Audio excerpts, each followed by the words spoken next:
bien. Vamos a orar ahora por las necesidades que dijimos un momento. Hay muchos hermanos, muchas familias en nuestra iglesia que están elaborando el luto de la pérdida de familiares muy cercanos y seguimos orando por ellos en varias familias y también sumemos nuestras necesidades. Uno dice, tal vez no tengo una muy grande, pero todas las necesidades para Dios cuentan. Por eso en el Sermón del Monte el Señor dijo, pedid y se os dará, ¿no? Buscad y hallaréis, llamad y se os abrirá. Oramos. Señor, gracias porque tú eres nuestro refugio y tú has dicho en tu palabra, hablando de la salvación que ya has dado al hombre, pregunta Pablo en Romanos 8, ¿cómo no nos darás tú también con Cristo las demás cosas? Esas demás cosas, Señor, consisten en las necesidades espirituales y materiales, emocionales y físicas que tenemos. Señor, tú sabes todo lo que muchos hermanos están pasando en la tarea de cada día de sobrellevar las despedidas, los hermanos que partieron y también aquellos hermanos que luchan para sobrevivir porque el lugar de trabajo es inhóspito, es salvaje. Y también, Señor, vivimos en un mundo que está a contramano. Bendice a los padres que crían hijos, Señor, en este tiempo tan difícil, para que tú seas, Señor, generoso, guiando, alentando, protegiendo. Gracias, Señor, porque tú eres el Señor de todas las cosas. Y ahora, al meditar en tu palabra, ayúdanos a sacar de ella el provecho que tú quieres. En el nombre de Jesús. Amén. Muy bien, el tema de hoy es los dobles llamados de Dios. ¿Por qué dobles llamados? Porque en la Biblia, en el lenguaje hebreo, había lo que podríamos llamar un modismo o una figura literaria, que cuando se repetía 2 veces el nombre de alguien, tenía un significado especial. Aparte de proximidad, también tiene la idea de una señal de advertencia. ¿Cuántas veces hay en la Biblia dobles llamados? De Dios al hombre hay 7, aunque también hubo citas de Jesús en la cruz, Señor, Señor, o Jerusalén, Jerusalén antes de la cruz. Pero yo me refiero a estas 7 que tienen que ver con Dios y el hombre. Y hoy nos tocaría ver la segunda que hace alusión al Nuevo Testamento. Hay 4 en el Antiguo Testamento y 3 en el Nuevo. Y es referida a uno de los discípulos más notorios. No porque fuera el más inteligente, posiblemente a veces por su torpeza, por su inquietud al no saber las cosas que Jesús decía y él pedía explicación. Me refiero a Simón, que es Pedro el apóstol. Así que vamos a leer, si me acompañás, a Lucas 22, 31 al 34. Este episodio está narrado en los 4 evangelios. Y es donde el Señor va a expresar esta doble repetición de un nombre. Y ya tendremos de ubicarnos. La Biblia no fue escrita a nosotros, sino que fue escrita para nosotros. Así que, bueno, Lucas escribió para el mundo griego, especialmente de un amigo, Teófilo, al cual también dedicó el libro de los Hechos. Pero también esta lección puede ayudarnos a nosotros a fortalecer nuestras vidas. Lo vamos a tomar a Pedro en un momento de debilidad, digo antes de leer. Pero no una debilidad del momento. Esto era una debilidad de arrastre. Más o menos 6 meses antes, él comenzó su declive.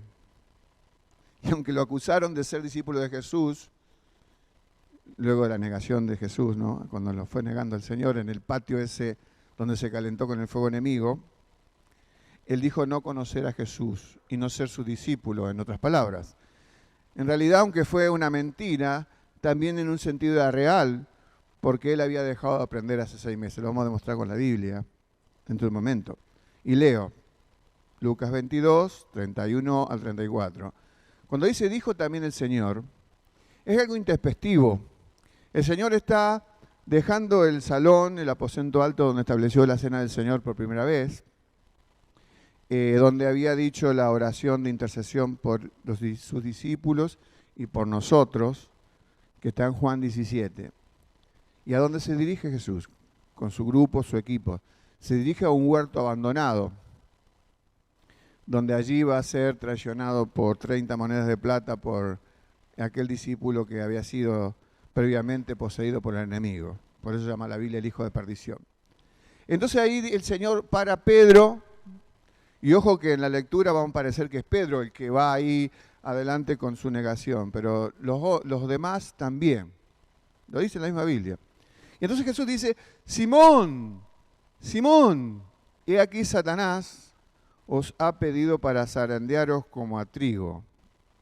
Esto como era una colonia agrícola, la Tierra Santa, la Tierra de Israel, eso era muy conocido porque para sacar en la cosecha de trigo el nutriente y la cáscara que era inútil, se ponía un tamiz y lo que volaba al viento era lo inservible y quedaba lo bueno. Entonces, Jesús utiliza esa analogía para decir, Simón, te va a pasar lo mismo. Vas a ser sometido a prueba y va a ser desechado lo inútil que tienes y va a quedar lo sólido. Jesús sabía que Pedro iba a fracasar, porque él sabía todo. Por eso él le dice que una vez vuelto confirma a los hermanos. Por eso Jesús pone un pero ahí en el versículo 32, después de decir, te van a zarandear como trigo, Simón, Simón, pero yo he rogado por ti. Y las oraciones de Jesús jamás son rechazadas, porque si hay alguien que oró según la voluntad de Dios, fue Él. Y dice más, para que tu fe no falte. Y tú una vez vuelto, confirma a tus hermanos. Ahora fíjense la respuesta de Pedro. Él le dijo, Señor, dispuesto estoy a ir contigo, no solo a la cárcel, sino a la muerte. Uno dice, Pedro, estás hablando de más. Bueno, generalmente cuando los seres humanos, y a veces nos ha tocado a nosotros hablar de más, a veces decimos cosas que después no somos capaces de llevar adelante. Y él le dijo, Pedro, te digo que el gallo no cantará hoy antes que tú niegues 3 veces que me conoces. En la placa que sigue tenemos los 7 llamados que existen en la Biblia, que yo les mencioné recién. Cada uno tiene un objetivo diferente. Por ejemplo, no voy a mencionar a todos, pero por ejemplo, Abraham fue llamado a la fe. Y bueno, guay que sí respondió, era el padre de los fieles. Jacob fue llamado a la dependencia y los demás también a distintas cosas. Pero Simón, por el contexto de lo que hemos leído y otros textos de la Biblia, en este caso fue llamado a la fidelidad. En medio de su gran debilidad, fue llamado a la fidelidad. Ahora quiero decirte, mi hermano, que la fidelidad no es una opción de vida cristiana, es el único estilo de vida cristiana que Dios ha propuesto para sus hijos. No hay otra manera de ejercitar la fe. Por supuesto, somos débiles y nos identificamos con Pedro, porque en nuestra debilidad muchas veces le fallamos al Señor. Qué bueno uno de los primeros textos que vi en la casa de mis abuelos, era el texto del libro de Apocalipsis, que dice, sé fiel hasta la muerte y yo te daré la corona de la vida. Así que la fidelidad es un elemento distintivo del cristiano. Ahora, vamos a analizar en la placa 3 partes en que se divide este texto que leí de Lucas 22, del 31 al 34. Vamos a ver, dividido en los 3 personajes principales. El principal, por supuesto, es Cristo, ¿no? Pero bueno, vamos a ver Simón y su humana fragilidad, Satanás y su perversa influencia, y Jesús y su sobrenatural socorro. Menos mal que está el Señor en el medio de todo esto, porque si no, no existiría esta historia que terminaría, por supuesto, luego de varios problemas, en triunfo, en victoria. Ahora, Simón y su humana fragilidad. Para entender el texto de por qué llegó a esta situación Pedro, tenemos que preguntarnos, ¿cuándo comenzó, vamos a hablar en el lunfardo, el derrape de Pedro en el camino de la fidelidad? En Mateo capítulo 16, que leí recién para la cena, tenemos allí Jesús haciendo esa encuesta, que ya dije que tuvo estas respuestas disímiles, Muchos todavía no estaban bien claros quién era Jesús y su identidad. Pero en un momento determinado, del colegio apostólico de 12, solo uno tuvo una voz cantante. Y cuando Jesús preguntó quién era él, Pedro dijo: tú eres el Cristo, el Hijo del Dios viviente. Jesús no dijo: te estás equivocando. Jesús no lo contradijo. Jesús encima lo felicitó. Uno dice: pero lo felicitó porque, bueno, no tenía mérito, porque esa deducción Simón no la había hecho por su propia capacidad. Es lo que se llama la revelación de lo alto. Ahora, ¿por qué empezó allí su declive? ¿Eso no estaba bien? Sí, estaba bien. Pero cuando Jesús, luego de esa declaración de Pedro, le comienza a decir de que lo que sigue es el camino de la cruz, Pedro le dijo a Jesús: vamos aparte, y comenzó, dice la Biblia, a reconvenirle, como diciendo: ese no es lo que nosotros esperamos de vos, queremos un Jesús para siempre, queremos un Jesús victorioso en toda circunstancia y de ninguna manera el camino de la cruz. Y Jesús tuvo que decirle: quítate delante de mí, Satanás. No es que Pedro estaba poseído, sino que el razonamiento que Pedro seguía era según lo que el enemigo le dictaba. El enemigo no necesita dominar a una persona de adentro para dirigir sus pasos. Muchas veces lo hace de afuera y lo hace con total impunidad. Así que Pedro tenía una característica en ese día, que había resuelto la identidad de Jesús en una manera sobrenatural. Dios se lo había revelado. Pero él, por los textos y lo que siguieron, comenzó a sembrarse en él la semilla del orgullo y la soberbia. Entonces, en base a eso, trató de decirle a Jesús: Jesús, yo tengo un plan mejor que el que tú ofreces de la cruz. Y se trató también de erigir como el líder de los 12 apóstoles. Eso no se lo había dado a nadie. En ese lugar donde él se puso, derivó de su propia valoración, de su propia sapiencia humana. Por eso debemos tener cuidado cuando recibimos los elogios, porque nos pueden llevar a una situación, a un lugar que nosotros no podemos ocupar de ninguna manera. Ahora, uno dice: bueno, fue en ese momento que Pedro declinó, diríamos, o empezó a desviarse del sentido en que el Señor lo ha puesto. Pero una semana después, no digo 2 meses, una semana después, en el monte de la transfiguración, que le relata Mateo 17, no lo vamos a leer, el Señor tuvo como una vislumbre de gloria previa a su momento de ascensión y de entronización en los cielos. Y permitió que su naturaleza interna, la de Jesús, él tenía un velo que era el cuerpo, su gloria se trasluciera hacia un grupo pequeño de 3 personas, que era Pedro, Juan y Jacobo. Pedro estaba ahí. Y la reacción de Pedro, cuando escuchó, eso lo dice el Evangelio de Lucas, que Jesús estaba hablando con Moisés y Elías, 2 personajes de la antigüedad, que el Señor permitió que se presentaran allí, estaban hablando de su partida, de su éxodo. ¿El de quién? El de Jesús. Y Pedro, otra vez inflando el pecho, tal vez todavía alimentando su soberbia, dice San Agustín que la soberbia es la madre de todos los pecados. Y creo que no se equivoca. Entonces, ¿qué idea tuvo ese día?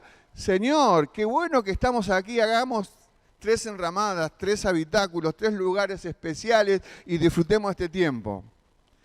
Pedro estaba a contramano del propósito de Dios.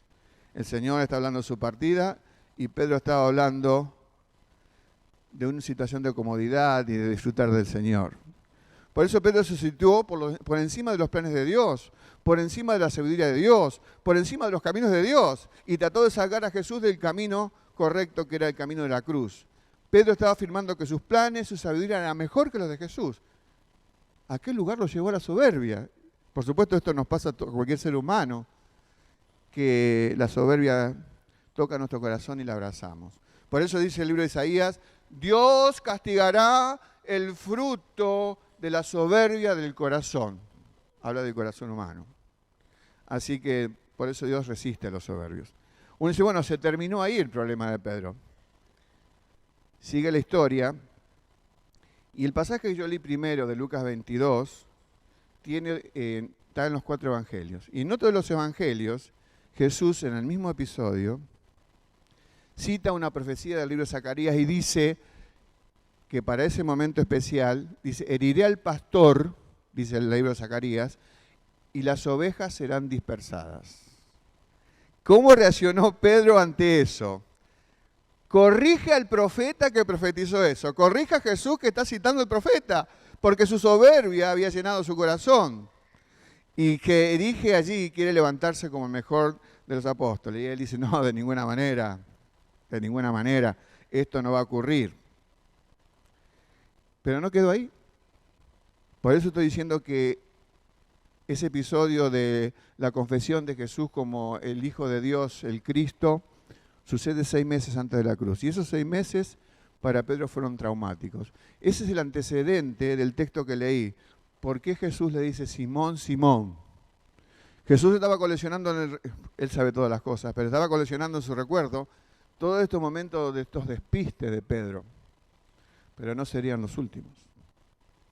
No serían los últimos, porque también en el Getsemaní, el Señor está allí dispuesto a ser prendido para que se aceleren los procesos que lo lleven a la cruz.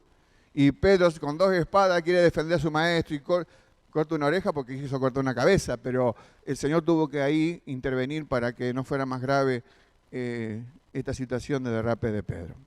Así que en ese contexto ubicamos a Simón.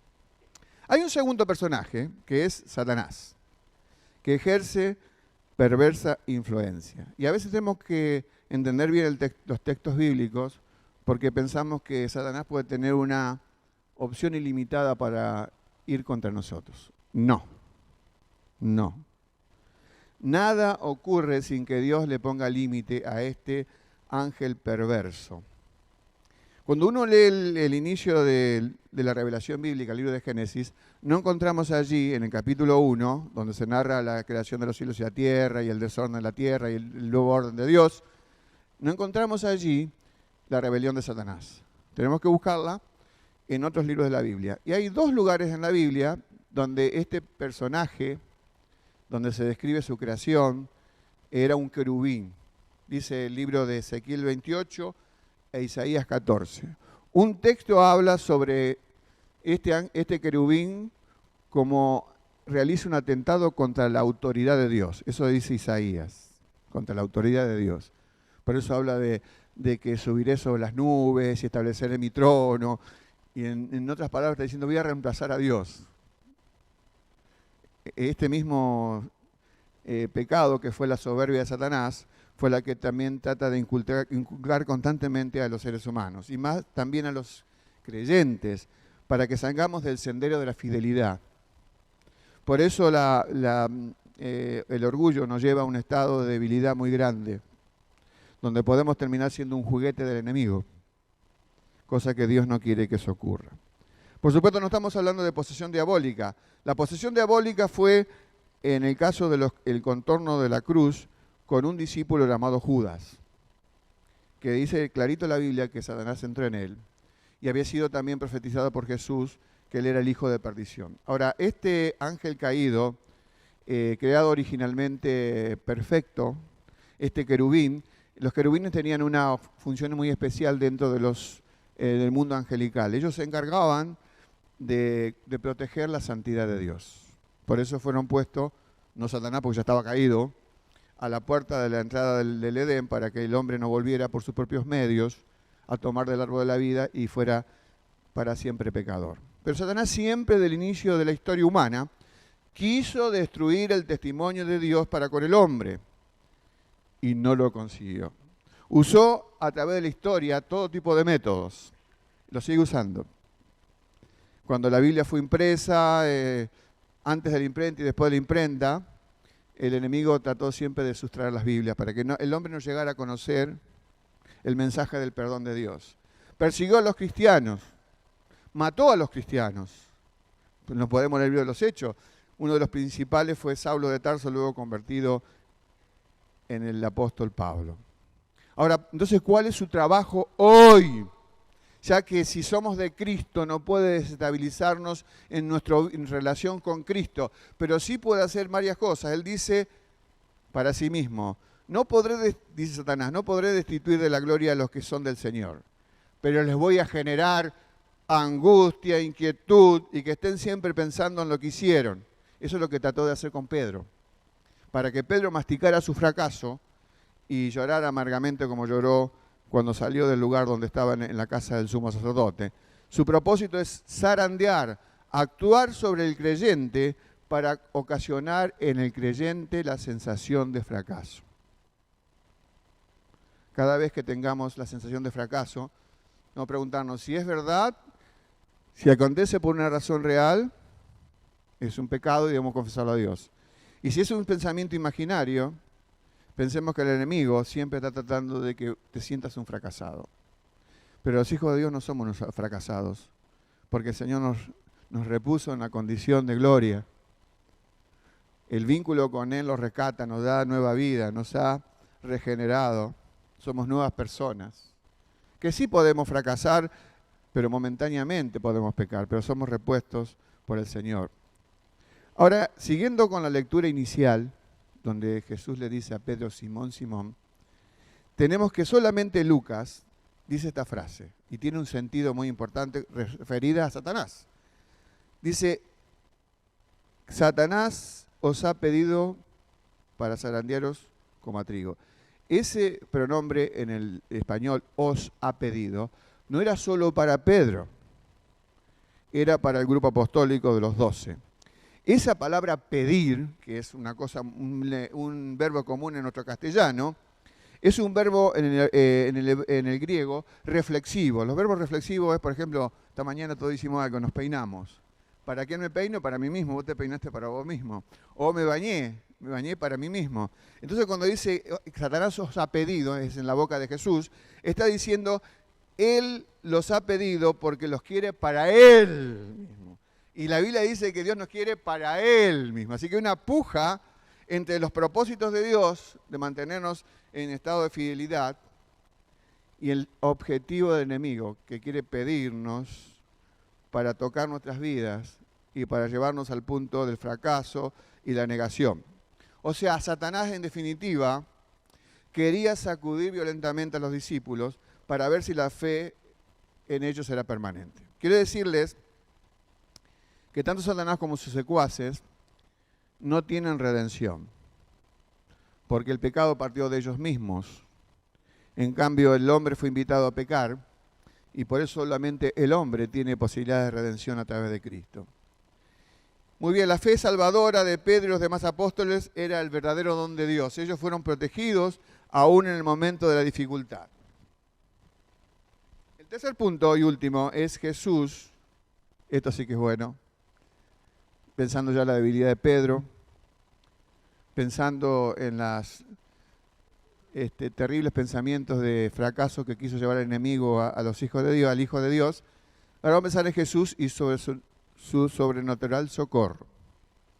Cuando Jesús expresó esa frase, Simón, Simón, estaba diciendo, Simón, quiero advertirte de algo.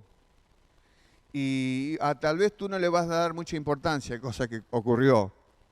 Pero Satanás te ha pedido para zarandearte como a trigo. ¿Y cuál va a ser el resultado de esto, Simón?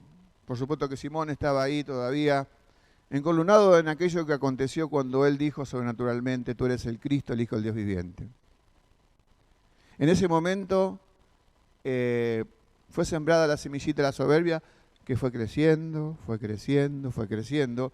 Y prácticamente a una advertencia de Jesús, este doble llamado estaba haciendo oídos sordos. Pedro, está diciendo Jesús, Pedro, estás viviendo en tus propias fuerzas. Y eso es justamente lo que nos pasa a veces los creyentes. Sí, somos salvos por el Señor, sí. Pero muchas veces queremos resolver problemas del mundo espiritual utilizando nuestra sapiencia humana. ¿Saben que para Dios eso no sirve? No alcanza, es insuficiente. Y aún así de ser insuficiente merece el rechazo de Dios, porque Dios nos ha dotado de fortaleza. Por eso fue que Pablo dijo, estoy citando a otro apóstol, todo lo puedo en Cristo que me fortalece. No es que era un superpoderoso Pablo, sino que está diciendo entre líneas, en todo aquello que Dios pide para que yo lleve adelante, yo lo puedo hacer, pero no en mi poder, sino el de Cristo. Por supuesto, Pablo escribió eso al final de sus días, en 2 Timoteo, ¿no? Perdón, en Filipenses 4:13. Ahora, Jesús le está diciendo, Pedro, tú no puedes. Tal vez hoy el Señor, en momentos de debilidad que todos tenemos, está diciendo, Carlos, Juan, Pedro, tú no puedes, tú no puedes. El humanismo sí nos dice, tú puedes. Y aún desde los púlpitos muchas veces somos exhortados a sacar fuerzas de nuestro ser interior, pero desconectado de Dios. Y eso no tiene sentido. Tú puedes no es algo con el cual Dios cuenta, sino que el Señor rechaza. Es una mentira el humanismo. Pedro, has caído y no puedes de ninguna manera ponerte en pie. No tenés ningún tipo de poder contra tu enemigo, por ti mismo. Pedro, destapa tu oído. Solamente serás triunfador excepto que descanses totalmente y dependas absolutamente de mí. Eso es lo que el Señor pretendía para él. Es lo que el Señor pretende para nosotros mismos. Ahora, la placa que sigue. ¿Cuáles fueron las razones que explican la debilidad de Pedro? Sobre todo la última parte. La primera sabemos que fue ahí cuando la mente humana, que a veces hace deducciones equivocadas. Ese día solamente tenía razón de ser, estar feliz porque confesó a Cristo. Punto, nada más. Él se expandió, dijo, ahora soy el guía de los demás discípulos, puedo decirle a Jesús que cambie de planes, porque mis planes son muchos y poderosos. Pero esto fue, diríamos, llegó al estado terminal. Al término de esos 6 meses, por eso la reconveniencia, el llamado de atención de Jesús, Simón, Simón. ¿Cuáles son las razones? En primer lugar, se durmió cuando debía velar. Esto nos pasa a nosotros. Tenemos que estar en estado de estar bien despiertos, porque el enemigo es muy sutil en sus invitaciones al pecado. Porque Jesús le había dicho en el huerto de Getsemaní que, y fue retado porque lo encontró durmiendo a Pedro, Jesús, y le dijo, ¿no habéis podido velar conmigo 1 hora? Jesús necesitaba en ese día el apoyo de sus íntimos, de sus 3 más cercanos. Sin embargo, debió quedarse en soledad.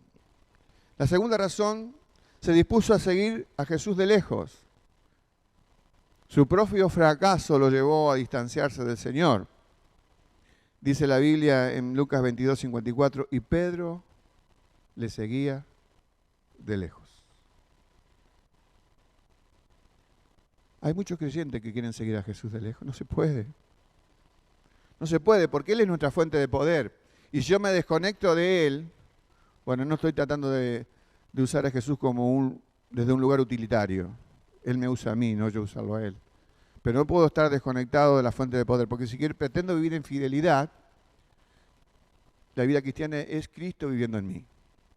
Así decía Pablo en Filipenses 1, para mí el vivir es Cristo. Es una definición muy pequeña, pero bien global y bien profunda de la vida cristiana. La amplió Pablo en Gálatas 2:20, cuando habla de estar con Cristo, estoy crucificado, juntamente crucificado, y ya no vivo yo, mas vive Cristo en mí. Se alistó Pedro a usar armas carnales. Él usó una espada en un momento donde había lucha espiritual tremenda. Estaba en juego la salvación del hombre. Y Jesús allí tuvo que socorrer a su discípulo, porque las armas de nuestra milicia no son carnales, tienen que ser de carácter espiritual, poderosas en Dios. Pedro se fracasó también en su debilidad porque se calentó con el fuego enemigo. Cuando fue al patio del sumo sacerdote, al cual entró supuestamente por mediación del apóstol Juan, que conocía al sumo sacerdote, en realidad había 2 sumos sacerdotes, en un estado de corrupción, Caifás y Anás. Pero se calentó Pedro en el fuego enemigo. Eso habla de mezclar, cuando vos te rodeás con personas que no están en el sentir de obedecer a Cristo, tu vida puede ser determinada por la vida en contra que llevan aquellos que no siguen de verdad a Cristo. Y lo peor de todo, se llenó de confianza en sí mismo. Por eso le llevó a exclamar, aún a pesar de la advertencia del Señor, Simón, Simón. Y él dijo, no, estoy dispuesto no solo a ir contigo a la cárcel, sino también a la muerte. y esas palabras tuvieron una corta existencia. Dice Richard Foster, que es un cuáquero que escribió varios libros que fueron bestseller, esto es de la mitad del siglo XX, dice, cuando el orgullo se mezcla con el poder, el resultado es genuinamente volátil. El orgullo nos hace pensar que tenemos la razón y el poder nos da la capacidad de imponerle nuestra visión de justicia a cualquiera. La unión entre el orgullo y el poder nos lleva al borde de lo demoníaco. Fíjense que en los dos textos, en Lucas capítulo 22, está allí mezclado el enemigo, porque Jesús le dice, Satanás os ha pedido para zarandearos como a trigo, no a Pedro solo, sino a todos. Y en el contexto de Mateo 16, donde comienza el derrape de Pedro, cuando Jesús habla de la cruz y Pedro dice, no, eso no, para ti no, Señor, le comenzó a reconvenir, Jesús le dice, quítate delante de mí, Satanás.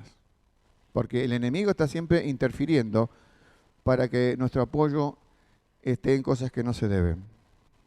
En la mitología griega, no en la Biblia, se cuenta que el Olimpo era la morada de los dioses. Y esos dioses vivían llenos de privilegios y eran la envidia de los mortales en el mundo griego, que vivían en lugares lejos del Olimpo. Pero entre muchas regalías, esos dioses no tenían que rendir cuentas a nadie. Eran sus propios jefes y su conducta no era cuestionable por nadie. Pedro, por un periodo de 6 meses, se trasladó al Olimpo. Él estaba fuera de toda cuestión. Nada más que el Señor, con su gran paciencia, que la tuvo con Pedro, le advirtió y finalmente llegó a restaurarlo.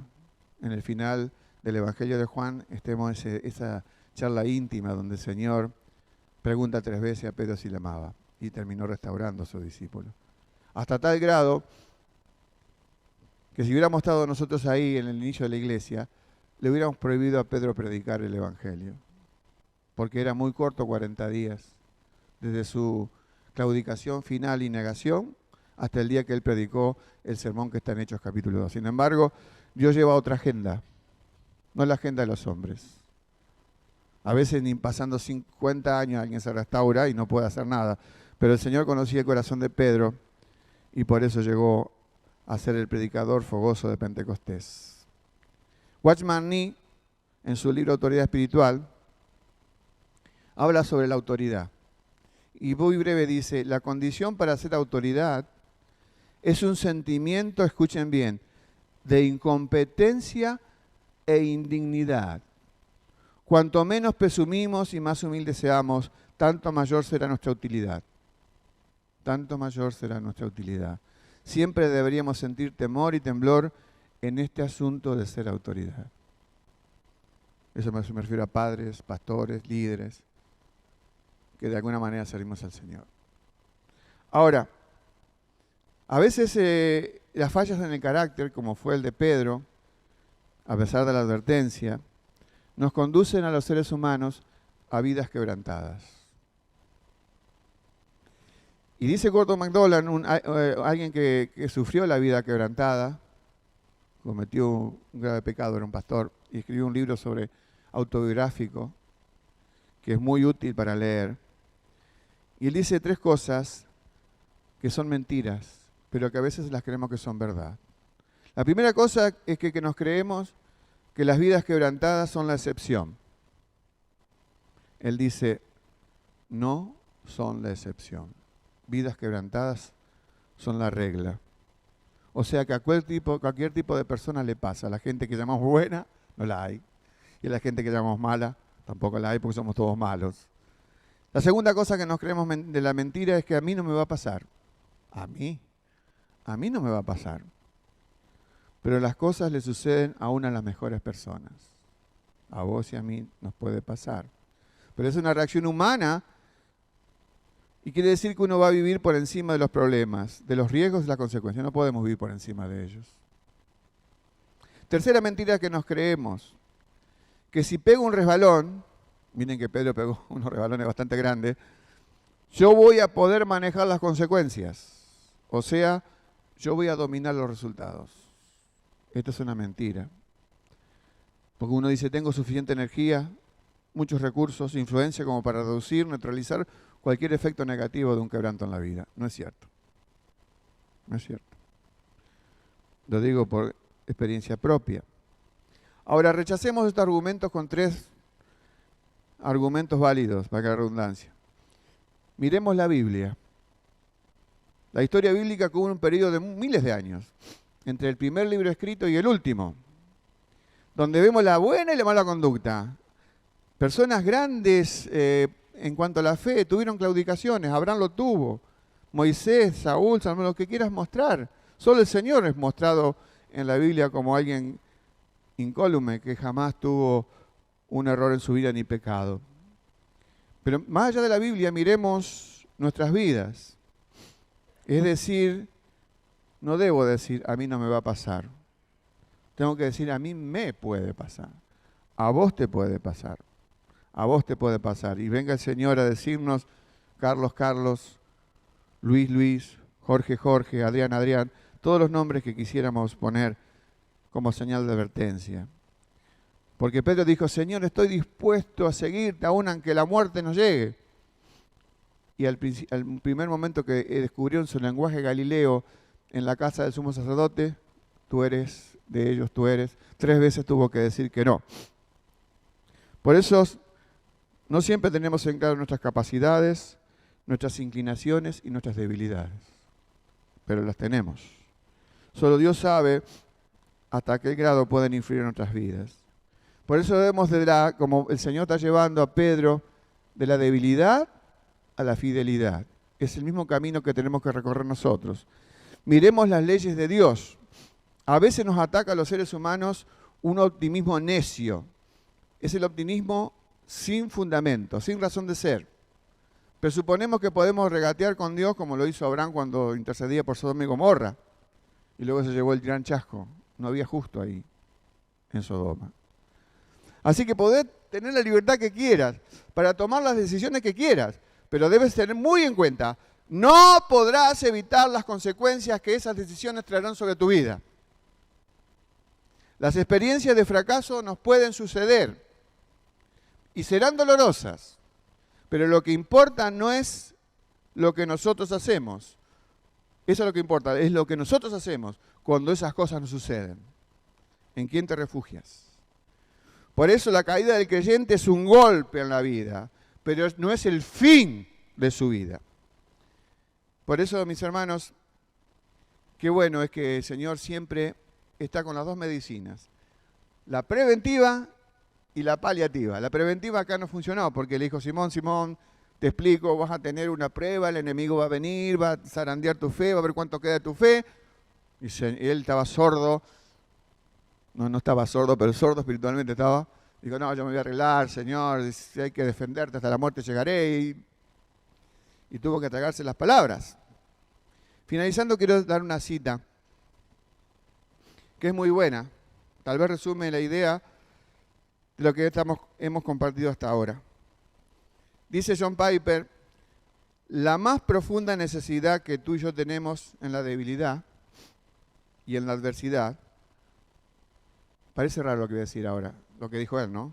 No es obtener un alivio rápido. Cuando estamos en la dificultad queremos un alivio rápido, pero él dice, la más profunda necesidad no es obtener eso, sino una confianza bien cimentada de que las cosas que nos pasan forman parte del más grande propósito en el universo. Tal vez no entendemos por qué Pedro pasó por tantas situaciones de peligro y dificultad. Sin embargo, el Señor le dijo, una vez vuelto, confirma a los hermanos. Había un propósito supremo para con la vida de Pedro. Fue uno de los primeros pastores de la iglesia primitiva y fue fiel hasta el final. Aunque tuvo también otro derrape lo dice el libro de Gálatas, pero no manchó su vida de obediencia al Señor porque terminó fiel al Señor. Hermanos, dije, la Biblia no fue escrita a nosotros, sino para nosotros. Esta historia que relató Lucas, y lo relataron los 4 evangelios, en el caso de Lucas fue escrita al mundo griego con un propósito especial. Y hoy el Señor quiere que rescatemos esta historia para los nuevos lectores de la Biblia que somos nosotros. Y entendamos que somos débiles, sí lo somos, pero tenemos un Dios fuerte. Y Él desea que sus hijos vivan en fidelidad. No es un hecho negociable de la vida cristiana. La fidelidad es parte inherente de la vida cristiana. Si no vivimos en fidelidad, estamos mal viviendo la vida cristiana. Entonces que el Señor nos ayude a superar cualquier situación de dificultad y fracaso. Porque el Señor es poderoso. Levantó a esos discípulos que nosotros no lo hubiéramos elegido a ninguno, porque no reunían las condiciones de nuestra mente occidental y del siglo XXI. Sin embargo, el Señor supo que había un material salvable, utilizable y que serían dignos de su honra y su gloria, como hoy nosotros, al seguir su camino en este tiempo. Vamos a despedirnos, vamos a ponernos de pie, hermanos. Rogar al Señor fortaleza nuestra debilidad y decir, Señor, cuando alguien nos diga, tú puedes decir, yo no puedo. Solamente Dios en mí puede. Solamente Él puede vivir la vida cristiana que yo debo vivir. Oramos. Señor nuestro Dios, gracias por la enseñanza de los dobles llamados. Entender este hecho que aconteció ahí en el lenguaje del mundo hebreo, donde tú usabas esta manera de advertencia. Tal vez hoy en nosotros también, Señor, porque vivimos en debilidad. Que echemos raíces en donde está el verdadero poder, que es en tu propia vida. Señor, ayúdanos a vivir en fidelidad, porque sabemos que es parte inherente a la vida cristiana. No podemos ser cristianos no viviendo en fidelidad. Ayúdanos, Señor, a entender tu plan para nuestras vidas. Y si alguien está, Señor, cerca del fracaso o saliendo de él, que podamos abrazarnos a ti, Señor, como la única solución. Tú eres quien tiene toda la fuerza para que la vida cristiana pueda vivirla yo y mis hermanos a través tuyo. Gracias, Señor, porque eres un Dios bueno, lleno de misericordia y tanta paciencia para con nosotros. En el nombre de Jesús, despídenos en tu paz, Señor, a una semana de victoria en cada minuto que vivamos de ella. Por Jesús los decimos. Amén. Dios les bendiga, mis hermanos.